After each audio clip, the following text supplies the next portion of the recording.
1919, Red Canyon Ranch, Arizona. The cottonwood tree had stood for longer than memory, its branches spread wide against the autumn sky, casting shadows that moved like breathing across the porch where Jacob Hartwell sat with his grandson. The boy was 16, all elbows and questions the way young men are when the world still seems knowable.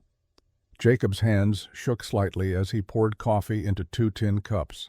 65 years had worn him down to bone and sinew, but his eyes remained clear, the kind of clear that comes from seeing too much and remembering all of it. "Grandfather," the boy said, "you promised to tell me about grandmother, how you met her." Jacob set the pot down carefully. Steam curled between them like ghosts finding their way home.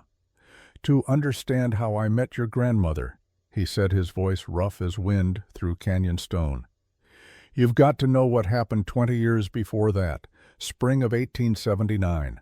I was 25 years old, newly married to your great-aunt Margaret, and thought I knew everything worth knowing about this land." The old man's eyes shifted to the cottonwood, to the small marker beneath it that bore Margaret's name. "The flood taught me different." The air between them seemed to shift, time folding back on itself, like water finding its old course. Jacob closed his eyes, and when he spoke again, he was no longer sitting on that porch. He was riding through rain that felt like the sky trying to wash Arizona territory clean of every living thing. April 1879, Red Canyon. At 25, Jacob Hartwell was all muscle and confidence. His beard was full and dark, his hands already calloused from 2 years of building a ranch from nothing but rock and hope. The bay gelding beneath him moved steady through a mud that sucked at its hooves with every step. Rain fell in sheets that turned the world gray. Thunder rolled across the valley like artillery fire, though Jacob was too young to have heard real artillery. That would come later, carried home in other men's stories. 3 days of rain had swollen Red Creek beyond anything the old-timers remembered. Jacob had spent the morning checking his small herd, counting heads, making sure none had wandered into the low ground where water was beginning to claim territory that had been dry for 40 years. Margaret had wanted to come with him. She usually did. At 23, she was stronger than most men gave her credit for, with her quarter Apache blood and her grandmother's medicine knowledge. But this morning, Jacob had refused.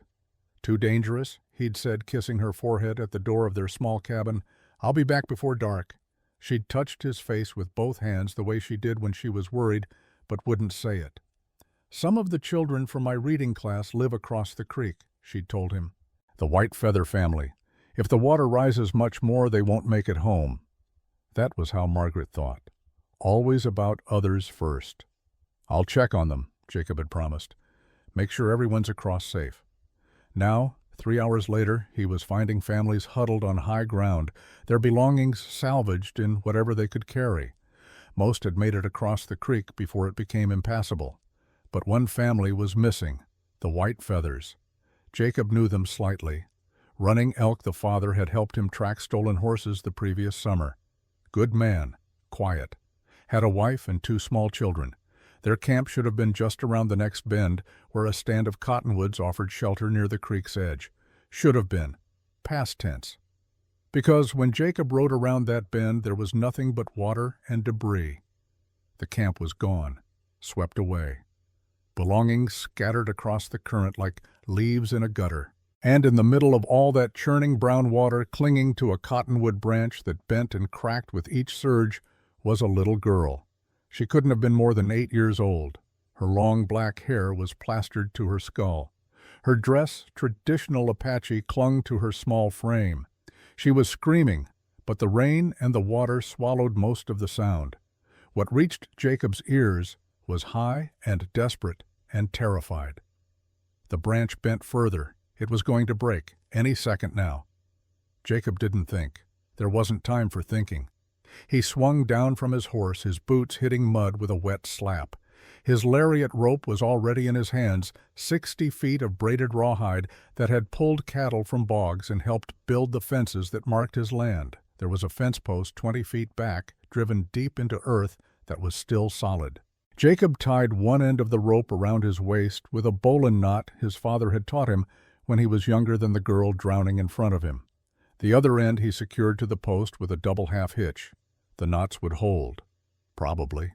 The post might not. The rope might break. The current might take them both. But a man didn't ride past a drowning child. That wasn't something Jacob's father had to teach him. That was just what men did. He waded in.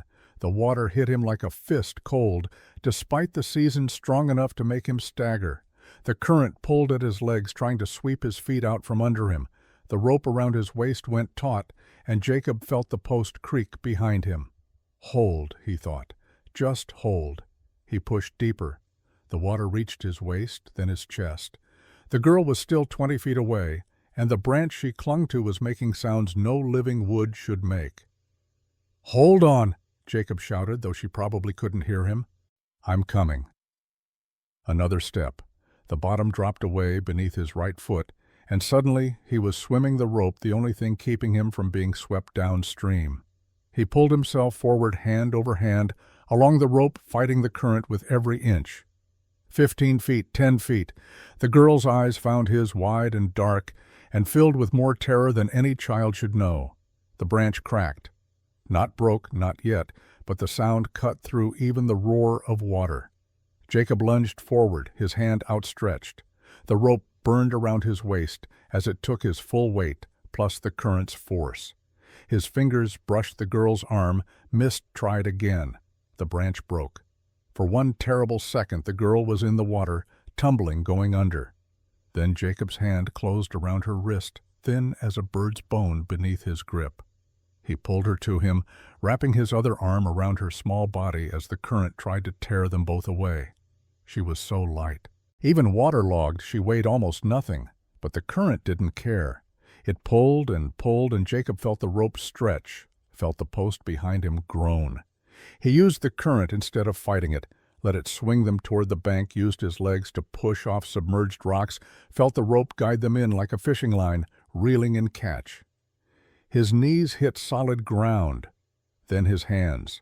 He crawled up the bank, still holding the girl, pulled them both clear of the water, and collapsed in the mud. For a long moment, there was nothing but the sound of rain and the ragged pull of breath in his lungs. The girl was shaking in his arms, shaking so hard her teeth chattered. Jacob pulled off his coat, heavy with water, but still warmer than nothing, and wrapped it around her. "You're safe," he told her, though he didn't know if she spoke English. "You're safe now. I've got you." She looked up at him with eyes that had seen her whole world wash away. Her lips moved, but no sound came out. Jacob held her closer, sharing what warmth his body had left. The rain continued to fall, but softer now, as if even the sky was exhausted. "Mama," the girl finally whispered. "Papa." Jacob's chest tightened. He looked back at the churning creek, at the debris still tumbling past in the current. No one else had been on that branch. No one else had been screaming. He knew what that meant. She was too young to fully understand it yet, but she would. Soon enough she would. "Stay brave, little one," Jacob heard himself say. The words came from somewhere deeper than thought. "You're safe now. Stay brave, and you'll make it through anything life throws at you." She buried her face against his chest and shook. The ride back to the ranch took an hour. Jacob wrapped the girl in front of him on the saddle, his coat still around her shoulders, his arms keeping her steady. She didn't speak, didn't cry. Just stared ahead with eyes that had gone somewhere far away, somewhere beyond the rain. Margaret saw them coming from the cabin window. She was outside before Jacob could dismount, her hands already reaching for the child. "Dear God," Margaret breathed. "Jacob, what happened?" "Flood took the White Feather Camp," Jacob said, climbing down slow, every muscle aching from the fight with the current. "Found her in the water. Haven't found anyone else." Margaret's face went pale. She knew what that meant, too. She took the girl, gently murmuring words in Apache that Jacob didn't understand, but recognized as comfort. The girl's eyes flickered at the familiar language, the first sign of recognition since the rescue.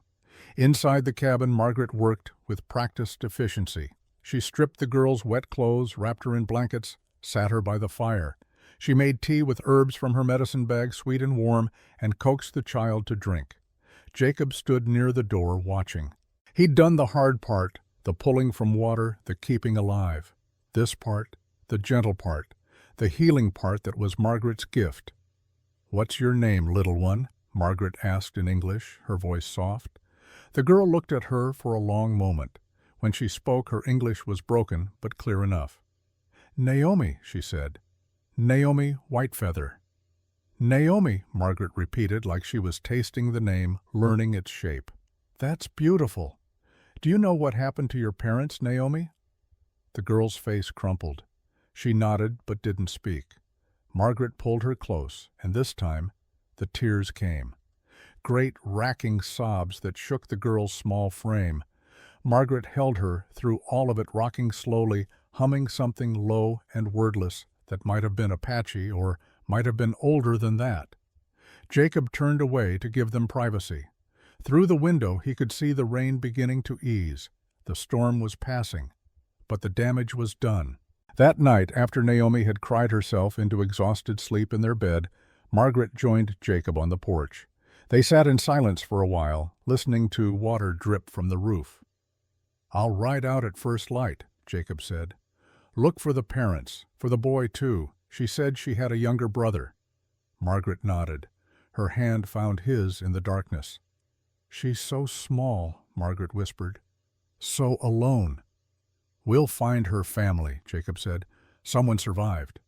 But he wasn't sure he believed it. Present 1919. The old man on the porch paused in his telling. His grandson was leaning forward now, coffee forgotten, caught in the story, the way young men get caught when they finally hear the truth behind the legends. "Did you find them?" the boy asked. "The parents," Jacob nodded slowly. "Next day. Samuel Ironwood and I rode out as soon as there was light enough to see by. Found the father's body 2 miles downstream, caught in a logjam. Found the mother and the baby another mile past, that washed up on a sandbar." He paused, and his hand shook harder enough that he had to set his cup down. "Naomi stayed with us for a week while we searched for her brother or other family. Thomas, the boy, was with his grandmother in a different camp. Took us 7 days to get word to them." "So you gave her back?" "Had to," Jacob said. "She was Apache. She belonged with her people." Margaret understood that, even though it broke her heart. Broke mine too, if I'm honest. The old man's eyes went distant again, remembering. The day they came to take her, Naomi clung to Margaret and wouldn't let go. Her grandmother was old and stern and traditional. She said Naomi needed to be with her own kind, learn the old ways. And she was right. We had no claim on that child except the one made in water and fear. "But you let her go." "Of course we did. She wasn't ours to keep. But before she left, I knelt down and looked her in the eyes, and I reminded her of what I'd said in the water." Jacob's voice grew quiet, and she looked at me with those big dark eyes and said in her broken English, "I come back when I strong. I come back and thank you." Jacob smiled, though his eyes were wet. I told her she didn't owe me anything, but she shook her head and said, "I owe everything. I promise. I find you. I come back." "Did she?" the boy asked, though he already knew the answer. He'd seen his grandmother, seen the way she moved through the world like she'd walked far to get here and meant to stay. 20 years later, Jacob said, to the day near as we could figure, autumn of 1899, another storm rolling in just like that one, and I was standing in the barn when I heard a horse coming up the trail. He paused, letting the silence stretch. But that's a story for another telling. Right now, I want you to understand something important. The old man reached out and gripped his grandson's shoulder with fingers that were still strong despite their shaking. That flood in 1879 didn't just save one little girl. It set everything else in motion. It brought your grandmother into my life twice, once as a child to save, once as a woman to save me back. And this land, all of Red Canyon, it remembers. It holds on to these things. Every drop of water, every promise made, every life pulled from death. The boy looked toward the cottonwood tree, toward the graves beneath it. "The land remembers everything," Jacob said softly, "and so do I." In the distance, thunder rumbled, another storm coming. But Jacob wasn't afraid of storms anymore. He'd learned long ago that sometimes storms brought loss, and sometimes they brought gifts, and you couldn't have one without risking the other. That was just how life worked on the frontier. You stood your ground, you kept your promises, and you stayed brave even when the water rose higher than you ever thought possible. The rest, as the old man would tell his grandson over the days to come, was just a matter of holding on until the current brought you home. 1919, Red Canyon Ranch. The grandson shifted in his chair, the wood creaking beneath him. The sun had moved lower in the sky, casting longer shadows across the porch. Jacob refilled both their cups, the coffee still hot from the pot. Margaret, no Naomi, his wife, had left, warming on the stove before she went to tend the garden. "So she came back," the boy prompted, 20 years later. Jacob nodded slowly, settling back into his chair with the careful movements of a man who'd learned to respect his bones. "She did, but those 20 years in between, they weren't kind to either of us. You need to understand that too, if you're going to understand what happened when she rode up that trail." The old man's gaze drifted toward the cottonwood again, toward the grave that held his first wife. 5 years after we gave Naomi back to her grandmother, Margaret got sick. 1884, Red Canyon Ranch. Margaret had been complaining of tiredness for months. At first, Jacob thought it was just the hard work of ranch life, the endless cycle of cooking and cleaning and tending the vegetable garden she'd planted behind the house. But by summer, she couldn't hide it anymore. The cough came first, then the weight loss, then the pain that made her double over when she thought Jacob wasn't looking. The doctor in Santa Fe was a thin man with wire spectacles who examined Margaret with gentle hands and gave Jacob the news with eyes that held too much practice at delivering death sentences. "Cancer," he said simply. "Somewhere in her stomach or lungs, hard to say which. There's nothing to be done." "How long?" Jacob asked, his voice steady, even though his world was ending. 6 months, maybe 10 if she's strong." Margaret was strong. She lasted almost a year. Jacob watched her fade like color bleeding from fabric left too long in the sun. She got thinner, frailer, until the woman who'd helped him build fence lines and break horses was too weak to lift a water bucket. But her spirit never diminished. Even at the end, lying in their bed with her skin gone pale as paper, she still found ways to smile. "Promise me something," she whispered one night, her hand light as bird bones in his. "Anything," Jacob said, and meant it. "Don't give up on this land, on life. Don't become one of those men who buries his heart with his wife." Jacob tried to speak, but his throat closed up. "Promise me you'll let someone in again." Margaret continued, each word an effort. "When the time is right, when the right person comes, don't shut yourself away." "I promise," Jacob managed, though he couldn't imagine ever keeping it. Margaret died 3 days later on a morning when the cottonwood outside their window was full of birds singing like nothing in the world had changed. Jacob buried her beneath that tree, dug the grave himself, with hands that blistered and bled, and carved her name into a piece of wood that he planned to replace with stone when he could afford it. He never did replace it. Somehow the simple wooden marker seemed more honest. 1919, the porch. "For 15 years I was alone, talked more to horses than people." Jacob paused. "Then autumn of 1899 came. I was 45 gray in my beard. That's when everything changed." His face softened with the memory. "Shows what I knew." September 1899. Red Canyon Ranch. The storm came in just before sunset, the way storms did in Arizona when the season started to turn. Jacob was checking the cattle, making sure none had wandered into the low ground where Red Creek ran. The creek was mostly dry this time of year, but you could never be too careful. He found a young calf stuck in a ravine, bleeding pitifully, its mother pacing above. Getting it out took the better part of an hour, and by the time Jacob had the animal safely reunited with its mother, rain was falling, and his joints ached in ways they hadn't 20 years before. 45 wasn't old, but it wasn't young either, not out here where hard work aged a man faster than calendar years. Jacob returned to the barn, wet and tired, his clothes plastered to his skin, his hat dripping water like a roof with holes in it. He settled the calf in dry hay, covered it with a blanket, and stood there for a moment listening to the rain drum against the barn walls. It reminded him of that other storm, the one that had brought Naomi into his life and then taken her away again. He wondered sometimes what had happened to her, if she'd survived the hard years on the reservation, if she'd married, if she remembered him at all. Probably not. Children forgot. It was a blessing, Margaret used to say, the ability to leave pain behind and move forward. Jacob walked to the cabin through a rain that was easing now, the worst of the storm already passing. He'd make coffee, maybe heat up some beans, eat alone at the table like he'd done for 15 years. Another night no different from the 1,000 that came before. Except this night was different. As he reached the porch, Jacob saw movement on the southern trail, a rider approaching through the rain. His hand drifted to the Colt Peacemaker at his belt. The rider came closer. A woman on a paint mare moving with the confidence of someone born to the saddle. Long black hair hung wet down her back, leather skirt, beaded sash, Apache. She stopped at the gate, dismounted, and stood looking at him across the yard. Then she spoke. Mr. Hartwell, Jacob Hartwell of Red Canyon Ranch. Her voice was steady, calm, with an accent that spoke of someone who'd learned English well, but not first.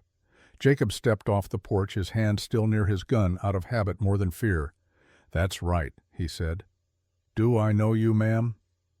She took a step closer, and even in the fading light, Jacob could see her face clearly now. She was young, maybe late 20s, with strong features and dark eyes that looked at him with an intensity that was almost unsettling. "You did once," she said. "20 years ago, you pulled a little Apache girl from a flood. You told her to stay brave." The words hit Jacob like a physical blow. For a moment he couldn't breathe, couldn't think. He stared at the woman in front of him, searching for the child he'd rescued in that face, and slowly, incredibly, he found her. The same eyes, the same determined set to her jaw. Older, harder shaped by years he knew nothing about, but unmistakably her. "Naomi," he said, his voice barely above a whisper. She nodded, and something in her expression shifted, softened.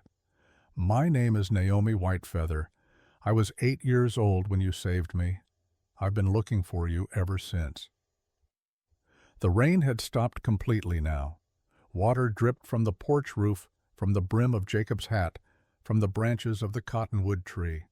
In the silence that followed her words, Jacob could hear his own heartbeat loud and irregular in his chest. "You've been looking for me," he managed, "for 20 years. "Not every day," Naomi said, a small smile touching her lips. "But yes, whenever I could. Whenever I heard about a rancher named Hartwell or a man who'd saved an Apache child from a flood. The territory is big and the trail went cold more times than I can count. But I kept looking." Jacob realized he was staring and tried to collect himself. Years of isolation had left him unpracticed at normal human interaction, let alone something like this. "I don't understand," he said. "Why I pulled you from the water, yes, but that was a long time ago. You don't owe me anything." Naomi's expression grew more serious. "May I come in? It's been a long ride, and what I have to say deserves more than a conversation in your yard." Jacob nodded, still too stunned to do much else. He took her horse's reins and led the animal to the barn, giving himself a few minutes to process what was happening. Naomi followed him, watching as he unsaddled the mare and rubbed her down with practiced efficiency. "You take good care of your animals," Naomi observed. "Animals don't complicate things," Jacob said, then realized how that sounded. "I mean, they're honest. You feed them, treat them right, they return the favor. Unlike people." Something like that. When the horse was settled with feed and water, Jacob led Naomi to the cabin. Inside, he lit the lamps and started a fire in the hearth, his hands moving through familiar routines while his mind raced with questions he didn't know how to ask. Naomi stood near the fireplace, looking around the small space. Her eyes lingered on the photographs on the mantel, particularly one of a young woman with kind eyes and a gentle smile. "Your wife?" she asked. "Was," Jacob said. "Margaret. She passed 15 years ago." "I'm sorry." Jacob busied himself making coffee, needing something to do with his hands. When he finally sat down across from Naomi at his small table, two steaming cups between them, the silence stretched until it became almost unbearable. "You said you've been looking for me," Jacob finally said. "Why?" Naomi wrapped her hands around her cup, not drinking, just holding it like she needed the warmth. "Do you remember what you told me that day?" she asked. "When you pulled me from the water?" Jacob tried to think back. The memory was there, vivid in some ways, blurred in others. He remembered the cold, the fear, the weight of the child in his arms. But his exact words, "I'm not sure," he admitted. "You said, 'Stay brave, little one. You're safe now. Stay brave and you'll make it through anything life throws at you.'" The words sounded familiar in her voice, like an echo of something he'd once known. "I held on to those words," Naomi continued, her dark eyes fixed on his. "When my grandmother took my brother and me back to the reservation, when my mother's death became real instead of just a nightmare, when the government moved us from camp to camp like we were cattle, I remembered what you said. Stay brave." She paused, taking a breath.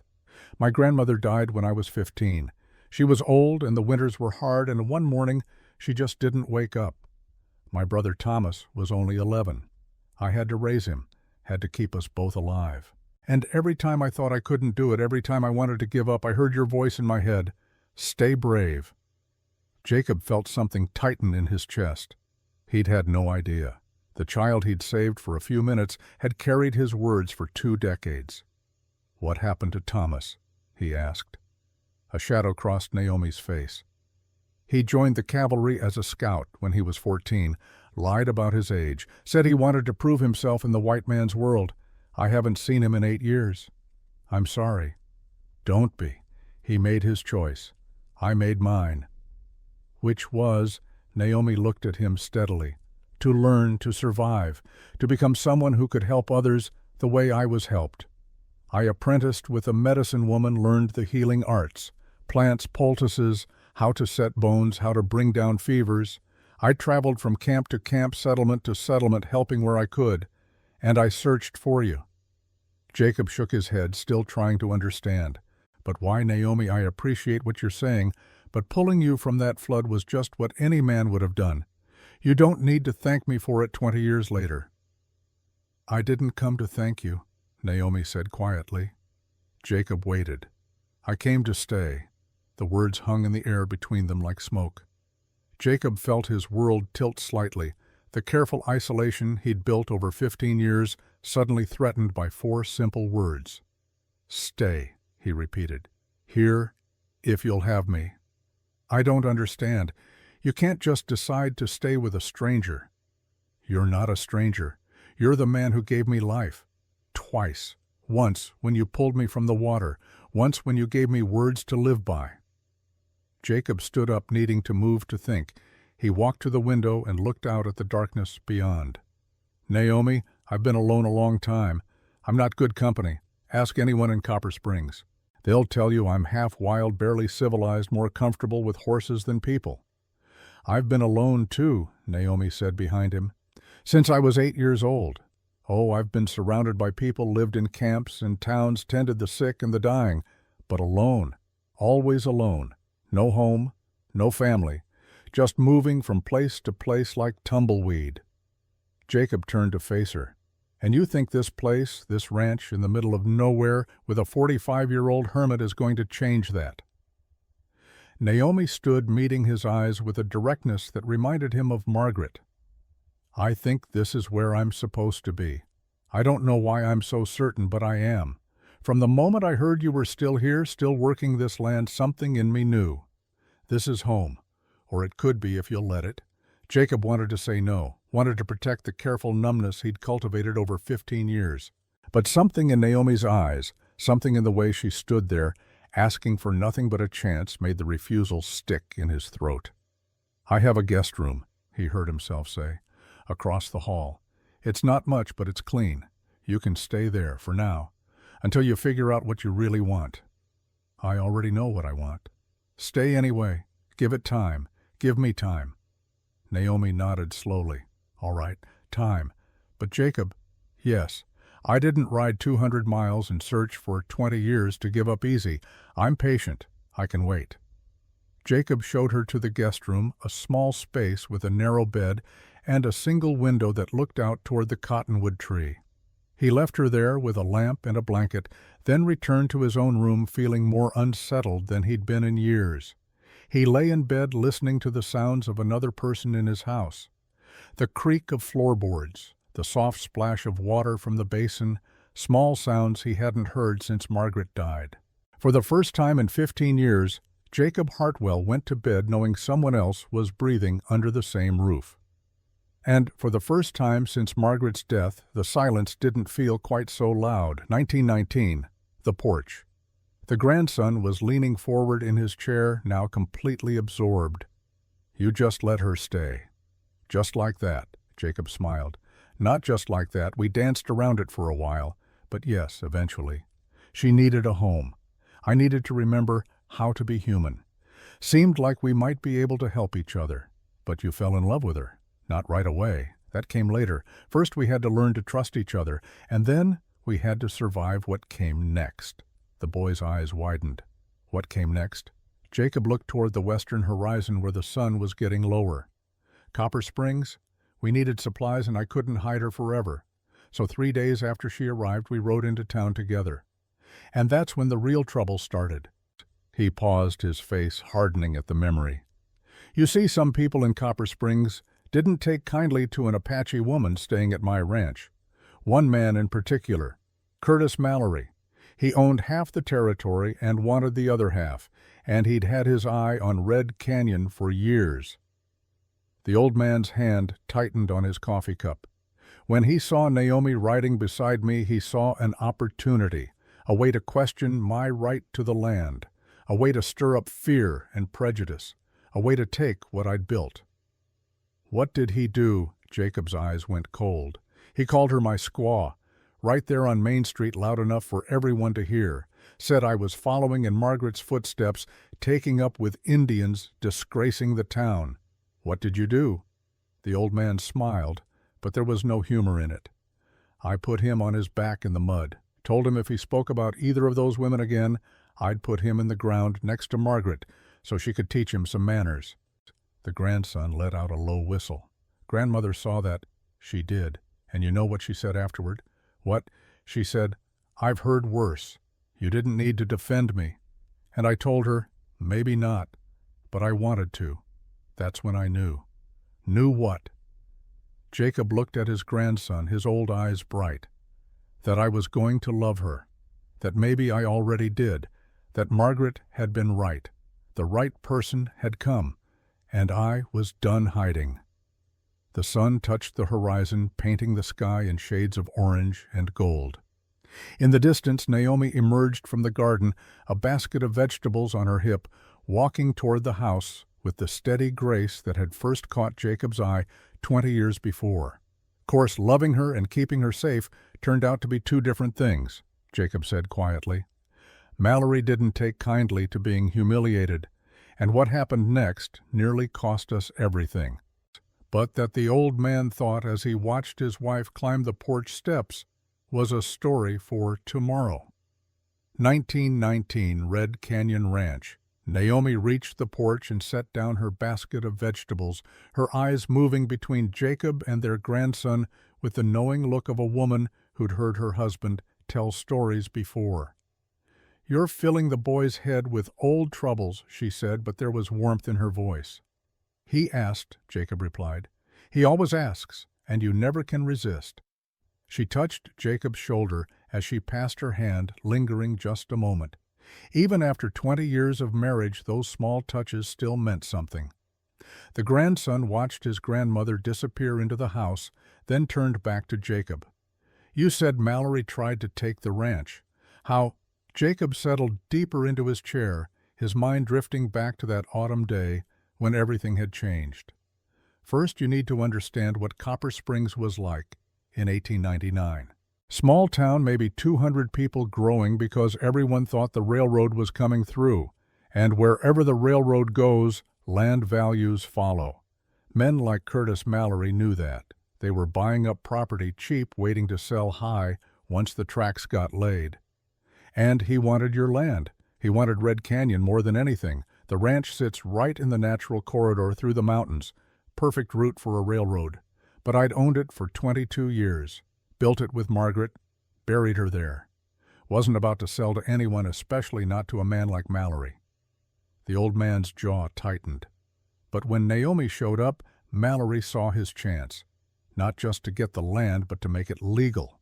Make it look like he was protecting the town instead of just being greedy. September 1899. The road to Copper Springs. The morning Jacob and Naomi rode into town, the sky was clear and sharp, the kind of autumn day that made you forget winter was coming. Jacob had debated taking Naomi at all, knowing what the response would be, but she'd needed to come. She'd made that clear. "I won't hide," she'd said that morning, braiding her long black hair with red thread. "I've hidden enough in my life. If this is going to be my home, people need to see me, see that I'm not afraid." Jacob had wanted to argue, but the set of her jaw reminded him too much of Margaret for the words to come out. So instead, he'd saddled both horses, checked his Winchester rifle, and tried not to think about all the ways this could go wrong. The ride took 2 hours. They didn't talk much. Jacob spent most of it watching Naomi from the corner of his eye, noting the way she sat her horse, the confident way she moved. 20 years had changed the terrified child he'd pulled from the flood into a woman who knew exactly who she was and what she was worth. It made what was about to happen even harder to watch. Copper Springs appeared as a dark line against the desert, a single street of weathered buildings that had seen better days and didn't expect to see them again. The general store stood at one end, Elena Torres's domain. The saloon, the Silver Dollar, anchored the other end, and that was Mallory's territory. In between lay the church, the sheriff's office, the land office, and the blacksmith shop where Samuel Ironwood's cousin worked. A town trying to be more than it was, waiting for a railroad that might never come. Jacob felt eyes turn toward them the moment they rode onto Main Street. Conversations stopped mid-sentence. People stepped out of doorways to stare. A woman actually pulled her child back inside like Apache heritage was something you could catch. "Steady," Jacob murmured, though he wasn't sure if he was talking to Naomi or himself. They hitched their horses in front of Elena's store. Jacob helped Naomi down, a gesture of respect that didn't go unnoticed.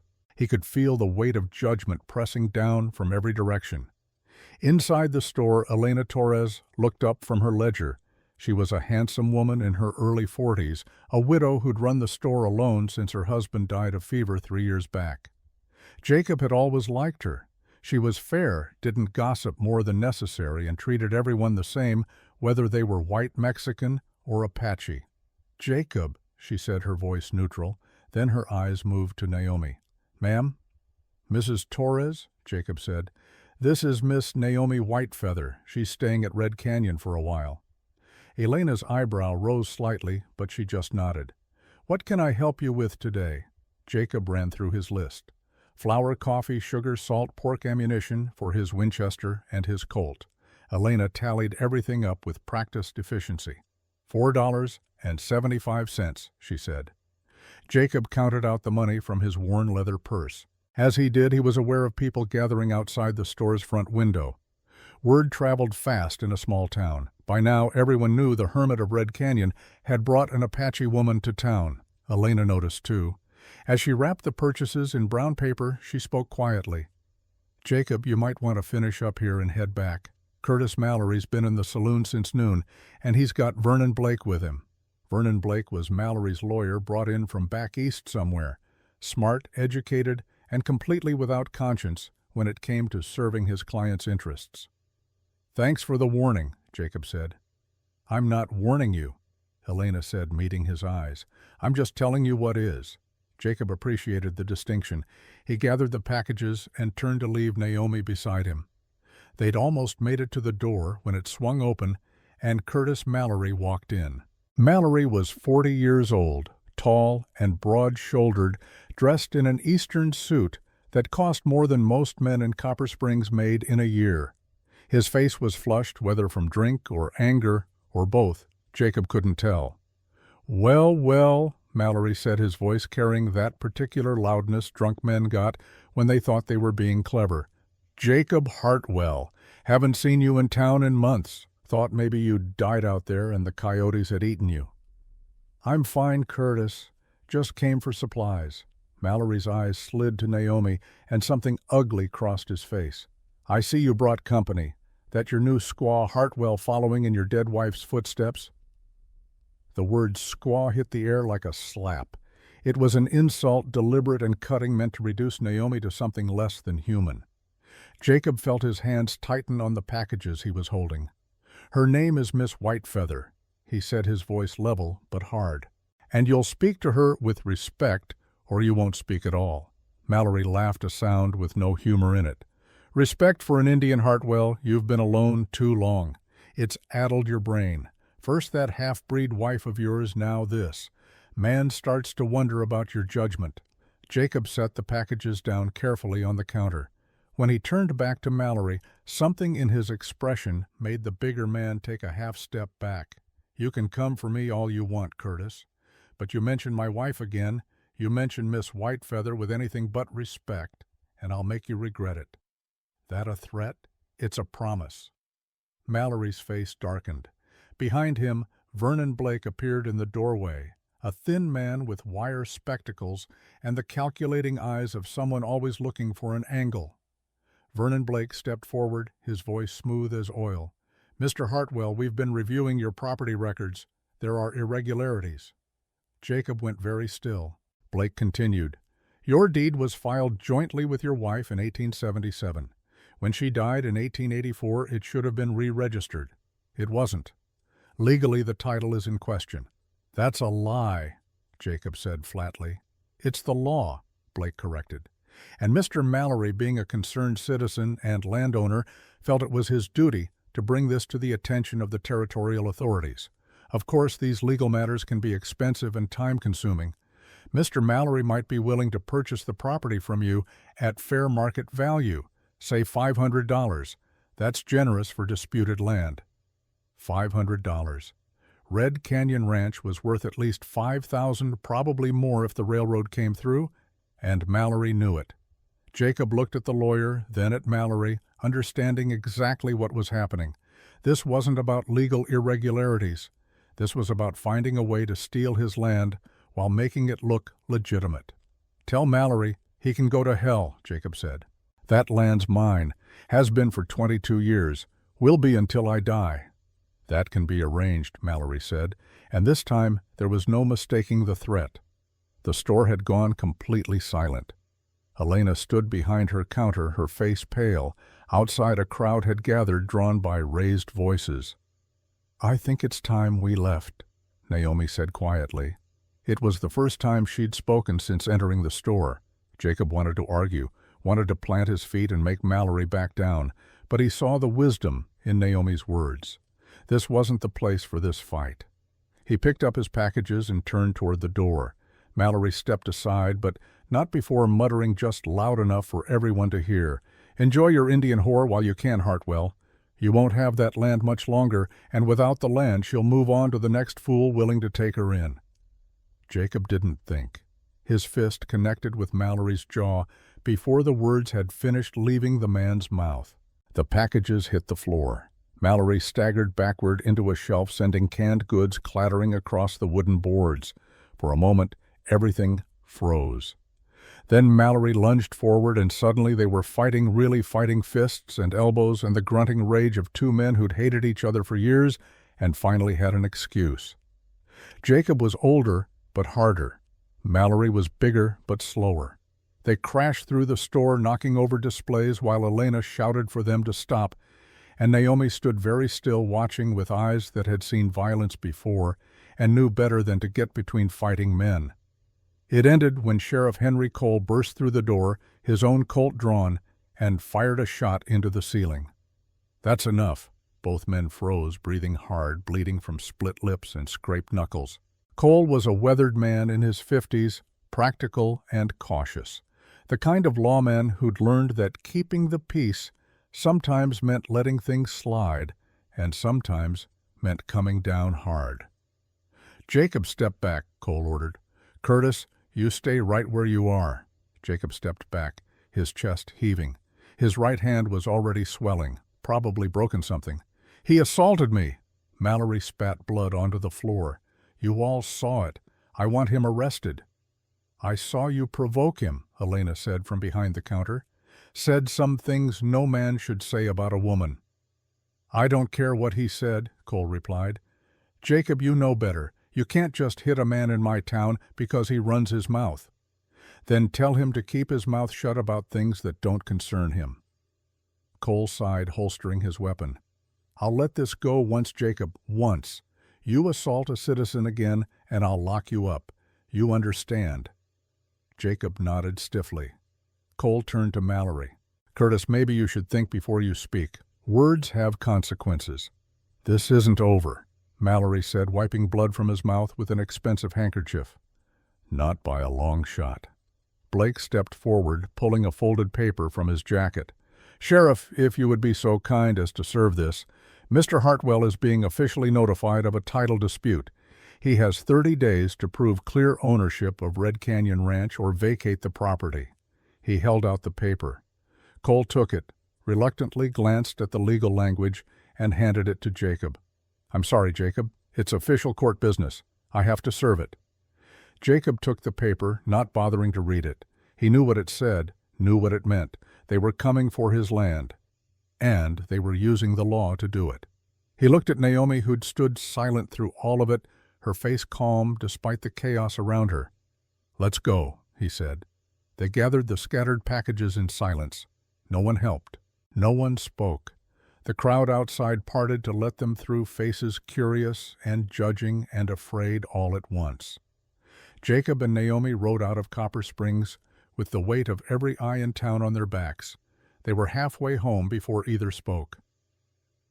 "I'm sorry," Jacob said finally. "I shouldn't have hit him. He deserved it. Maybe. But it gave him what he wanted. Made me look like I can't control my temper, made it easier for him to paint me as the problem." Naomi was quiet for a moment, her paint mare keeping easy pace with Jacob's gelding.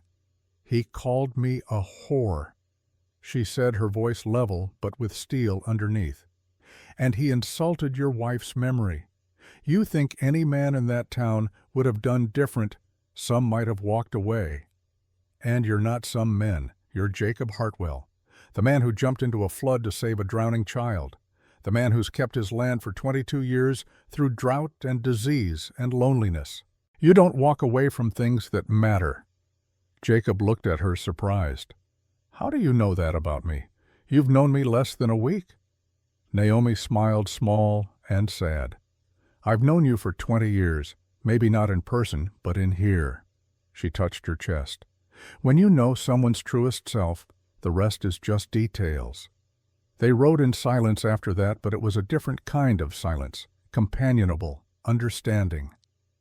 When they reached Red Canyon Ranch, Samuel Ironwood was waiting on the porch.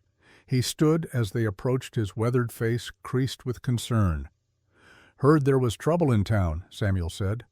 "Whole territory will know by nightfall. You all right?" "Been better," Jacob admitted, dismounting and wincing as his injured hand protested. Samuel's eyes moved to Naomi. "And you must be the woman everyone's talking about." "I must be," Naomi said, swinging down from her horse. "I'm Naomi Whitefeather. Samuel Ironwood. I helped Jacob search for your family after the flood. You probably don't remember me." "I remember," Naomi said. "You found my parents' bodies. You treated them with respect. I remember that." Samuel nodded slowly, something passing between them that didn't need words. "Mallory's going after the land," Jacob said, tying his horse to the rail. "Got his lawyer claiming the title's invalid. Is it? How the hell should I know? I filed the deed in 1877. Margaret and I both signed it. When she died, I didn't think I needed to refile. Nobody said anything about it for 15 years. Until now," Samuel said. "Until Mallory decided he wanted it bad enough to manufacture a legal case." That about sums it up. The three of them moved to the porch, sitting in the chairs Jacob had carved from pine years ago. The sun was getting low, painting the cottonwood tree in shades of gold. "What are you going to do?" Samuel asked. Jacob pulled out the legal notice Blake had given him, unfolding it with his good hand. The language was dense, full of whereas and heretofore, and other words designed to confuse more than clarify. But the meaning was clear enough: 30 days to prove ownership or get out. "Fight," Jacob said simply. "It's my land. I built it. I'm not giving it up because some lawyer found a loophole." "Fighting means court," Samuel said.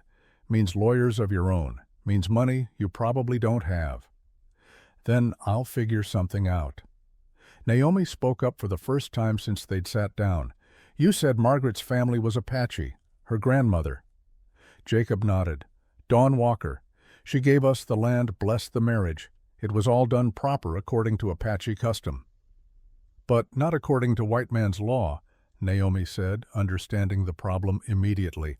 "Apache land transfers aren't recognized in territorial court." Which is exactly what Mallory's counting on.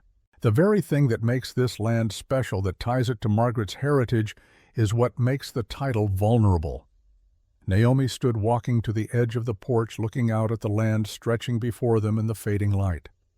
"We need witnesses," she said.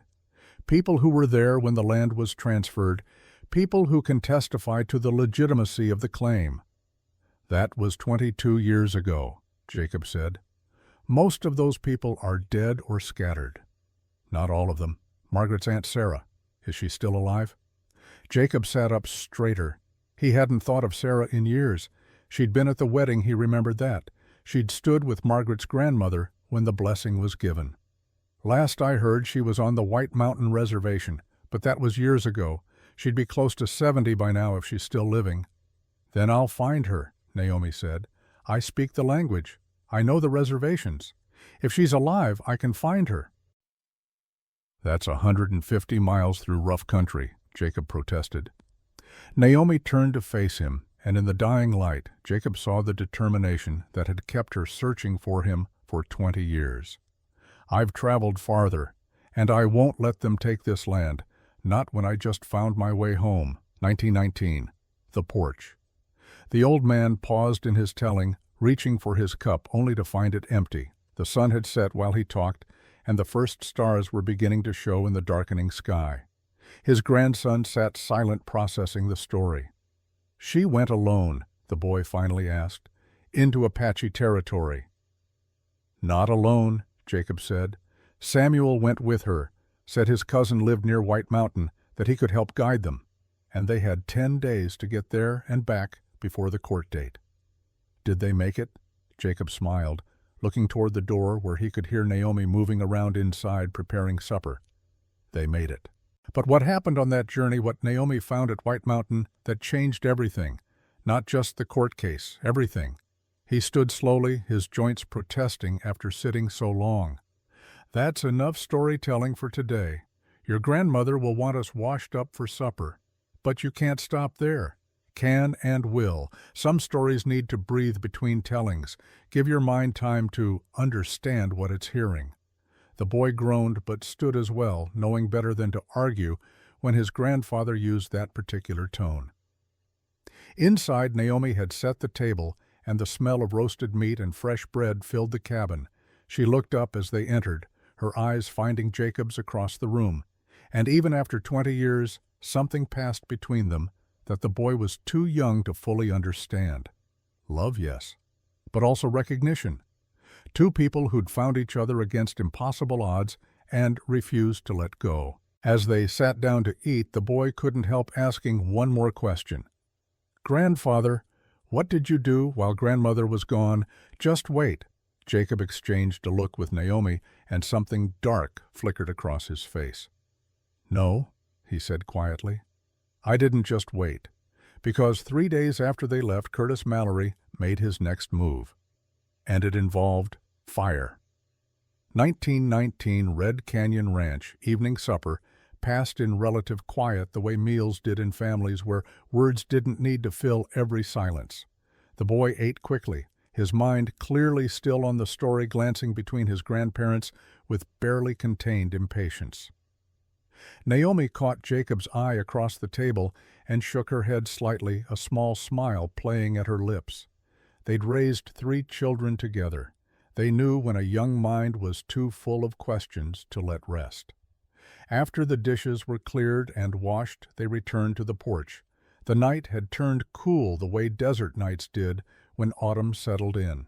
Jacob lit his pipe, the tobacco glowing orange in the darkness. "The fire," the boy prompted. "You said there was a fire." Jacob drew on his pipe, letting the smoke curl up into the night air. 3 days after Naomi and Samuel left for White Mountain, I woke in the middle of the night to the smell of smoke. September 1899. Red Canyon Ranch. Jacob's eyes opened in darkness. For a moment he wasn't sure what had woken him. Then his nose caught it. Smoke. Not the familiar scent of a banked hearth fire, but something sharper, angrier, wrong. He was out of bed and pulling on his boots before his mind fully caught up with his body. Through the window, he could see an orange glow coming from the direction of the south barn. Fire. Jacob grabbed his Winchester and ran outside in his undershirt and hastily pulled on trousers. The south barn was fully engulfed, flames reaching 30 feet into the black sky, sparks swirling up like angry fireflies. Inside that barn was his winter hay, his spare tack, and 2 of his older horses that he'd separated from the main herd because of injuries. The horses. Jacob sprinted toward the barn, the heat hitting him like a wall when he got within 50 feet. He could hear the animals inside screaming in a way horses do when they know they're going to die. The sound cut through him worse than any blade. The main doors were blocked by flame. Jacob ran around to the side entrance, a smaller door he used for feeding. The wood was hot to the touch, but not yet burning. He kicked it in smoke, billowing out so thick he couldn't see 3 feet in front of him. He dropped low where the air was clearer and crawled inside, calling to the horses. One of them, a gray mare named Silver, answered with a terrified whinny.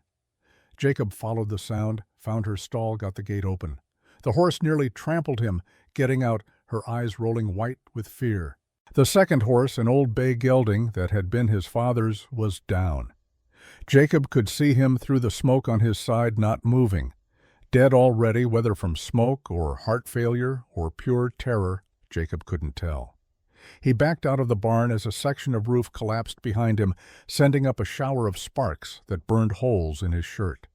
Silver had run clear, disappearing into the night. At least she was safe. Jacob stumbled away from the burning barn, coughing hard enough to taste blood.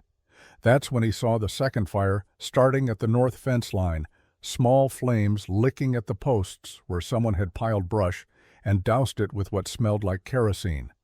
Not an accident. Not lightning. Arson. Jacob ran for the well, grabbed the bucket, started hauling water. It was futile, and he knew it. One man with 1 bucket against 2 fires, but he had to try. This was his land, his life, everything he'd built with Margaret.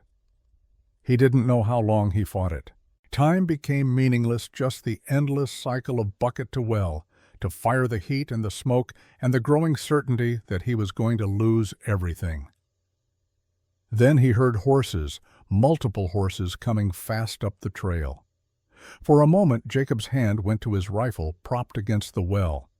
If Mallory had come to watch him burn, if he'd brought men to finish the job, Jacob would sell his life dearly. But the riders who emerged from the darkness weren't Mallory's men. Samuel Ironwood was in the lead, and behind him came 4 other men from neighboring ranches, all carrying buckets and shovels and grim determination. "Saw the glow from 5 miles out," Samuel said, swinging down from his horse. "Figured you could use help." Jacob wanted to thank him, but couldn't find words through the smoke burning his throat. Instead, he just nodded and went back to fighting the fire. With 6 men working, they managed to save the north fence and keep the fire from spreading to the main barn where the rest of the horses were stabled. But the south barn burned to the ground, nothing left but smoking timbers and ash by the time the sun came up. Jacob stood looking at the ruins, his hands blistered, his face blackened with soot, his clothes burned through in a dozen places. The old bay was dead. 3 tons of winter hay was gone. The barn itself, which he and Margaret had built together in their first year, was destroyed. Samuel walked up beside him, equally smoke-stained and exhausted. "Kerosene," Samuel said quietly. "I found the cans they used. 3 of them hidden in the brush past the fence line, not even trying to hide it well." "Mallory," Jacob said, his voice raw. "Probably, but you'll never prove it. Men like him don't get their own hands dirty." Sheriff Henry Cole arrived an hour later, brought by one of the neighboring ranchers who'd ridden to town to report the fire.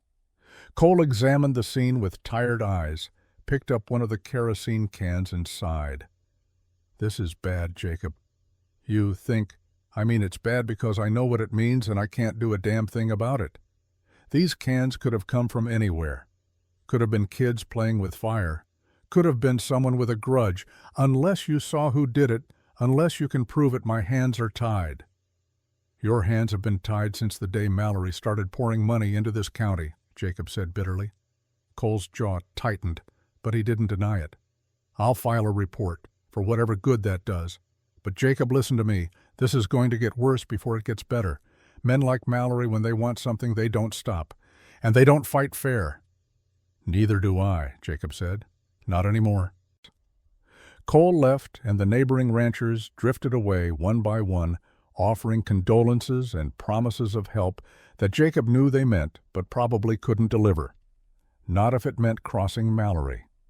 Only Samuel remained, helping Jacob sort through the debris, seeing what could be salvaged. "Where's Naomi?" Samuel asked. "On the trail to White Mountain with your cousin. Remember, looking for Margaret's Aunt Sarah." Samuel looked up sharply. "I sent my cousin with her. I'm here." Jacob felt his stomach drop. "You're here. Then who's with Naomi?" "Nobody. I told her I'd catch up in a day or 2 after I helped you prepare some defenses.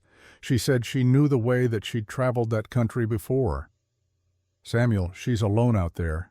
If Mallory knows she's gone, if he wants to stop her from finding witnesses—" The 2 men looked at each other, the same terrible thought occurring to both of them simultaneously. "I'll go," Samuel said. "I'll ride now, catch up to her." "Take my best horse," Jacob said, "and Samuel, if anything happens to her—" He didn't finish the sentence. Didn't need to.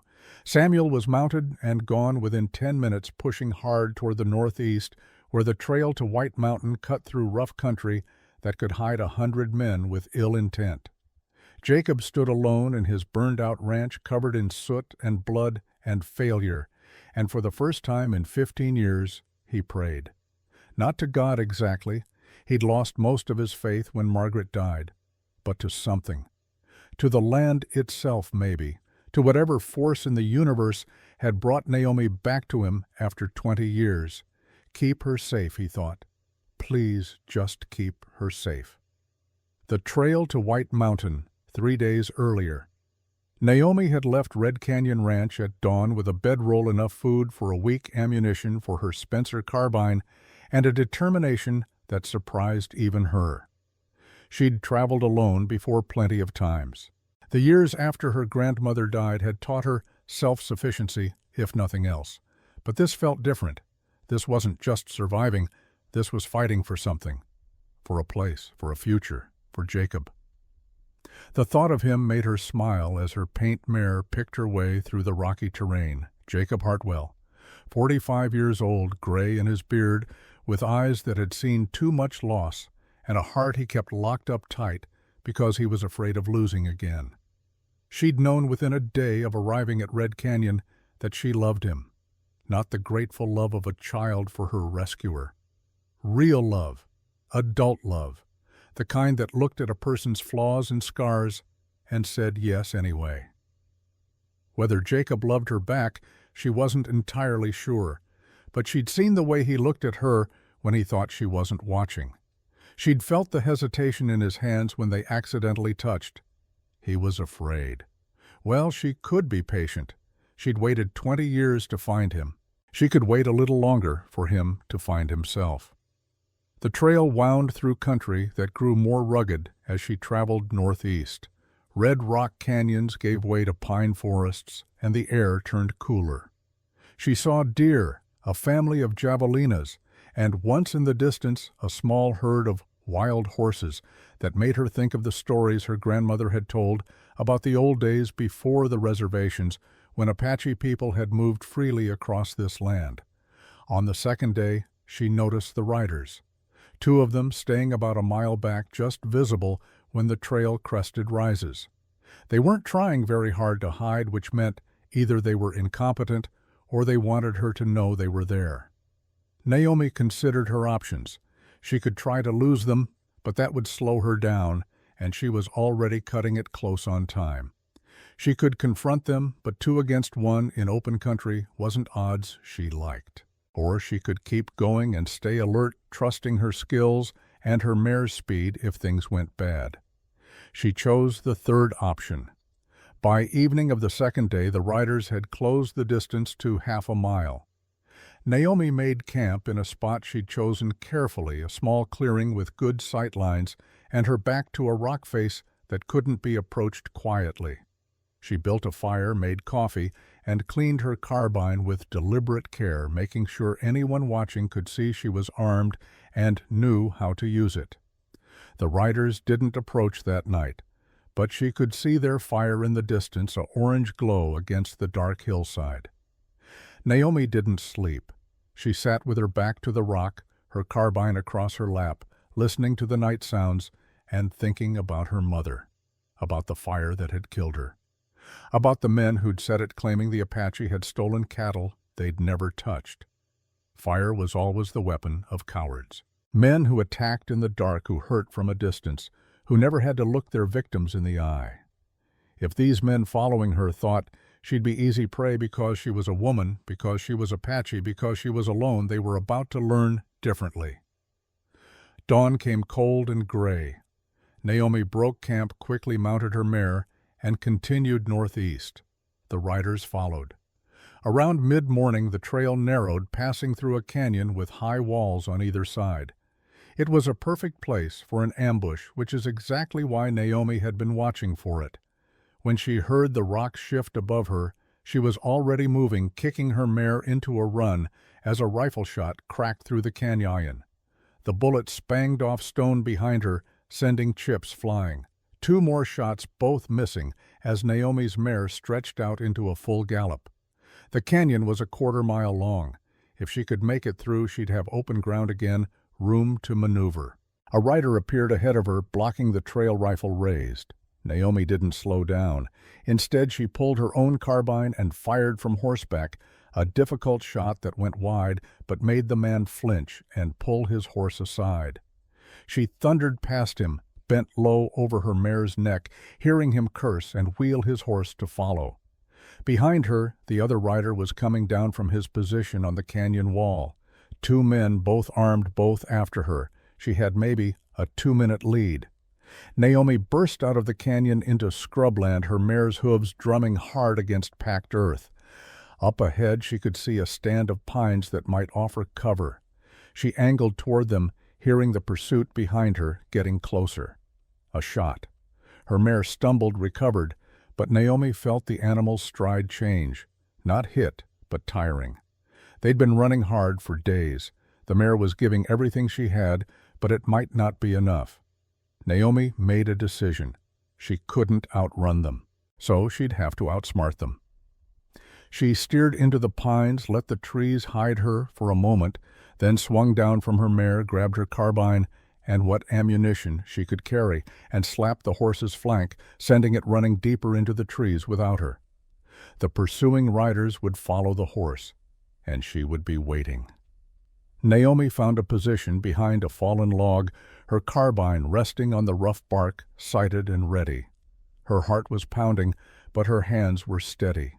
This was survival. This was what her grandmother had trained her for in the years after the flood. The first rider came crashing through the brush on horseback, following her mare's tracks. Naomi let him pass waiting. The second rider was more cautious, coming slower, his rifle up and ready. When he was 20 feet away, Naomi spoke. "That's far enough."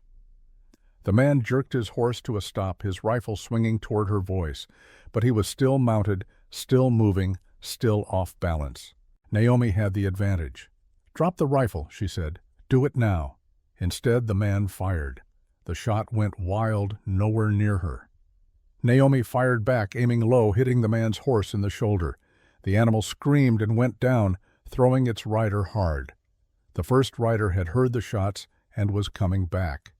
Naomi shifted her aim, firing twice more, both shots deliberate misses meant to scare rather than kill. The rider pulled up short, suddenly realizing he was riding into a prepared position against someone who could shoot. "Your friend is down," Naomi called out. "You want to join him? Keep coming. You want to walk away? Turn around now." For a long moment, nobody moved. Then the mounted rider backed his horse, turned and rode hard the way he'd come. Naomi waited, her carbine still ready, until she was sure he wasn't coming back. Then she moved carefully toward the downed rider. He was on his hands and knees, dazed from the fall, his rifle 10 feet away. "Who sent you?" Naomi asked, her carbine pointed at his chest. The man looked up at her, his face bloody from hitting the ground. He was young, maybe 25, with the hard eyes of someone who'd done this kind of work before. "Nobody sent us," he muttered. "Try again." "Just saw a lone woman on the trail. Thought we'd have some fun." Naomi's finger tightened on the trigger. "Last chance. Who sent you?" The man's eyes flickered fear, breaking through the bravado. "Mallory. Curtis Mallory. Said there was a woman heading to White Mountain trying to find witnesses for some court case. Said to make sure she didn't get there. We weren't supposed to kill you, just delay you, scare you back. You failed." Naomi stepped back, keeping her carbine trained on him. "Your horse is injured. You'll have to walk back to wherever you came from. Tell Mallory that Naomi Whitefeather doesn't scare. Tell him if he sends men after me again, I won't miss next time."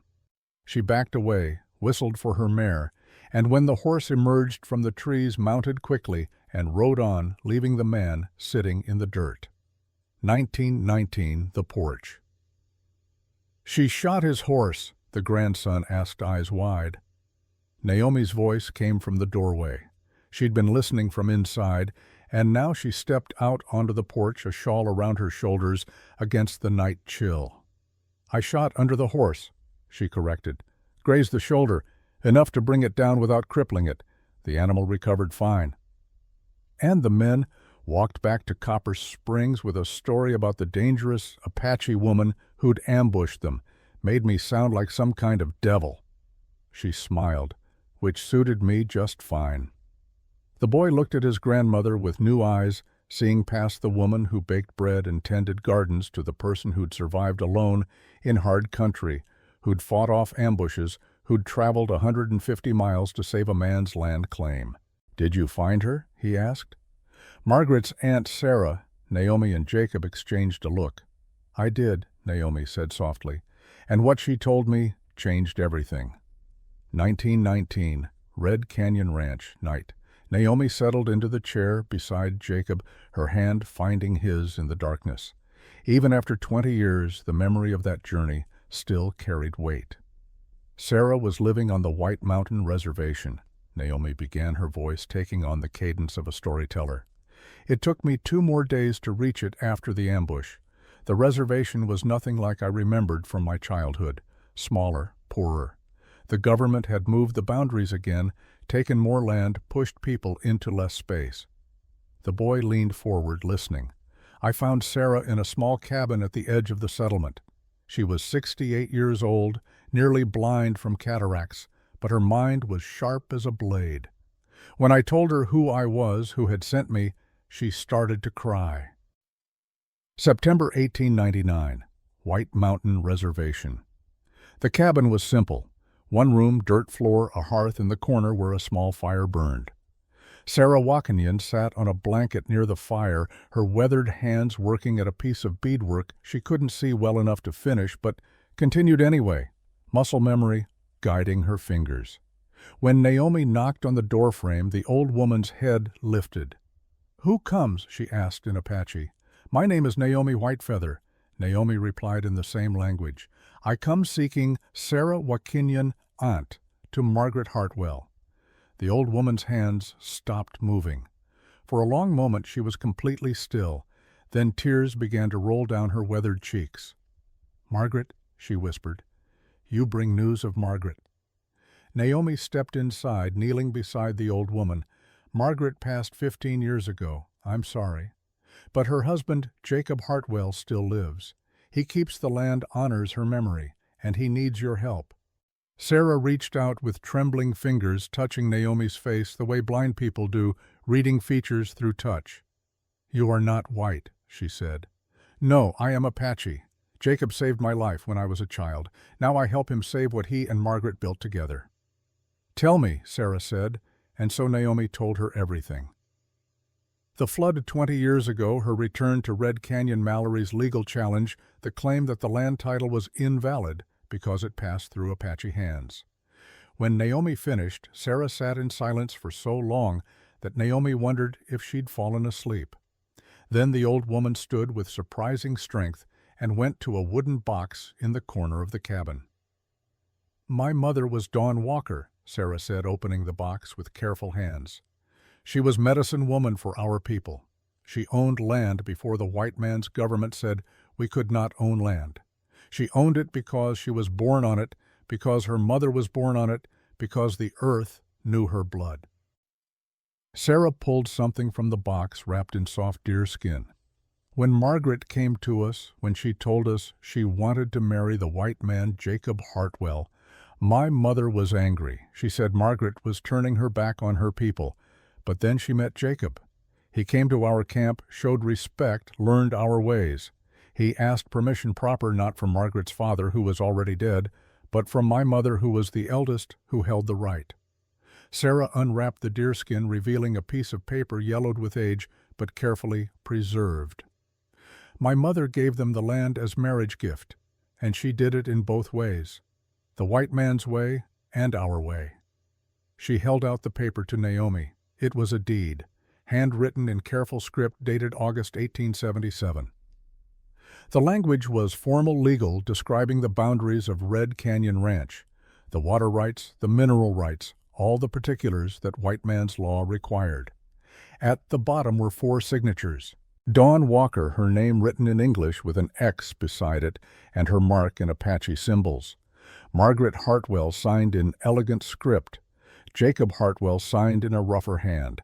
And 2 witnesses, Samuel Ironwood and Reverend Thomas Grain. But what made Naomi's breath catch was what was written at the top of the deed in Apache symbols that she could barely read but recognized as sacred. "What does it say?" Naomi asked, pointing to the symbols. Sarah's blind eyes seemed to look right through her. "It says, 'This land is blessed by Dawn Walker, medicine woman of the White Mountain people. It is given in love to her granddaughter Margaret and to Jacob Hartwell, who showed honor. The earth knows their blood now. The earth will remember.'" Naomi felt something tighten in her chest. This wasn't just a legal document. This was a covenant between people and land, witnessed by both laws, both worlds. "This is what Jacob needs," Naomi said. "This proves the title is legitimate." "This proves more than title," Sarah said. "This proves that my mother saw something in Jacob Hartwell, that she blessed the joining of white and Apache blood on that land, that she meant for it to be a bridge between worlds." The old woman reached out and gripped Naomi's hand with surprising strength. "There is more. My mother had visions in her last days. She saw things that had not yet happened." "What did she see?" Sarah pulled Naomi closer, her voice dropping to a whisper as if sharing sacred secrets. "She saw a white mountain girl standing with a white man on red earth. She saw them fight together against those who would divide them. She saw children, many children, mixing the blood further until the lines between peoples blurred and disappeared. And she said this was good. She said this was how we survive, not by staying separate, but by loving strong enough to build bridges. Naomi felt tears on her own cheeks now. Did she say when? Did she see who? Sarah smiled her blind eyes, somehow finding Naomi's face. She said the girl would come twice, once as a child to be saved, once as a woman to do the saving. She said the man would know her by her courage and by the promise she kept. The cabin seemed to hold its breath. Outside wind whispered through the pines, but inside time itself seemed to pause. "You," Naomi whispered. "You," Sarah confirmed. "My mother saw you 60 years ago before you were born, before your mother was born. She saw Jacob pull you from water. She saw you return to him across 20 years of searching. She saw you stand beside him when others would not." Naomi's mind was reeling. She'd come seeking a legal document, a piece of paper to wave in court. Instead, she'd found something far more profound, a prophecy, a blessing that reached across generations. "Will you come?" Naomi asked. "Will you testify in court, tell the judge what your mother intended?" Sarah was quiet for a moment, her weathered face thoughtful. "I am old, nearly blind. The journey is hard. I know, but Jacob needs you. The land needs you to speak for it." "There are others," Sarah said. 15 elders who remember my mother, who witnessed the blessing, who know the old ways. If I go, they will go, but we will need help, protection. The white man's law does not always honor Apache testimony." "We'll find a way," Naomi promised, though she didn't know how. Sarah nodded slowly. "Then I will come, for my mother's vision, for Margaret's memory, for the land that knows our blood." The return journey. Naomi left White Mountain Reservation 3 days later, with Sarah riding beside her on a gentle mare and 15 Apache elders following in a wagon driven by Samuel Ironwood, who had arrived the day after Naomi, pushing his horse hard after learning about the ambush. "Jacob's been half out of his mind with worry," Samuel told her. "Ranch was burned. South barn's gone. He thinks Mallory's going to kill you to stop you from bringing back witnesses." "Mallory tried," Naomi said simply. "He failed." She told Samuel about the ambush, about shooting the man's horse, about sending him back with a message. Samuel listened with a grim smile. "You're either the bravest woman I've ever met or the most foolish." "Maybe both." The journey back took 6 days instead of 4 because of the wagon and the elders' age. They traveled carefully, watching for signs of pursuit. But none came. Either Mallory's men had given up, or they were waiting for a better opportunity. On the 5th day, they were joined by an unexpected companion. A cavalry scout rode up to their camp at evening, young and lean, with the bearing of a soldier. He wore the blue uniform of the U.S. Army, with sergeant's stripes on his sleeve. "I'm looking for Naomi Whitefeather," he said, his voice carrying a familiar accent that made Naomi's heart stop. She stepped forward, and the young man's eyes widened. "Naomi, is that really you?" "Thomas," she breathed. Her brother swung down from his horse, and for a moment they just stared at each other across 8 years of silence and anger and pain. Thomas was 24 now, no longer the angry boy who'd blamed her for their mother's death. His face had hardened, aged by service and war. He'd been in Cuba, she knew, fighting in the Spanish-American War that had ended the year before. "What are you doing here?" Naomi asked. "Samuel's cousin sent word, said you were in trouble traveling alone to White Mountain. I was stationed at Fort Apache. Got leave to come find you." "To protect me. To stop you," Thomas said quietly. "I came to bring you back to the reservation. Thought you were being foolish getting involved in white man's fights over land that should have been ours to begin with." And now, Thomas looked at the elders sitting around the fire, at Sarah, with her blind eyes and strong spirit, at the deed wrapped carefully in deerskin. "Now, I'm not sure what I think. Tell me what's happening. All of it." So Naomi told him About Jacob, about Red Canyon, about Mallory's legal challenge, and the fire and the ambush, about Dawn Walker's vision and Sarah's testimony, about coming home. Thomas listened without interrupting. When she finished, he was quiet for a long time. "You love him," he said finally. "This Jacob Hartwell." "Yes." "And you think you can win against a man like Mallory who has money and lawyers and half the territory in his pocket? I think we have to try." Thomas looked at her, really looked at her, and something in his expression shifted. "I blamed you," he said abruptly, "for Mother, for the fire, for not saving her. I know. I was wrong. I was a child and I was angry and I needed someone to blame, but I was wrong." Naomi felt her throat tighten. "I blamed myself too. I know. I see it now. The way you've spent your whole life trying to save others, trying to make up for one death you couldn't prevent when you were 8 years old." Thomas stepped closer. "But you don't owe the world a debt, Naomi. You don't owe anyone, not even Jacob Hartwell. I know that now. This isn't about debt, it's about choice, about choosing where I belong." Thomas nodded slowly. "Then I'll help you. Not because you need protection, but because you're my sister, and I've wasted 8 years being angry when I should have been proud." "Proud?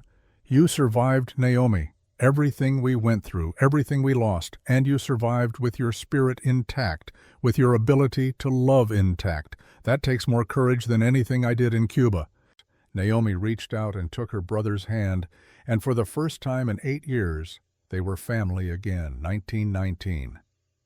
The porch. "Uncle Thomas came back?" the boy asked. He'd met his great-uncle, of course, but had never heard this part of the story. "He did," Naomi said. "And he used his military authority to requisition official transport for the elders to get us through checkpoints that might have stopped a group of Apache travelers. He made the journey possible."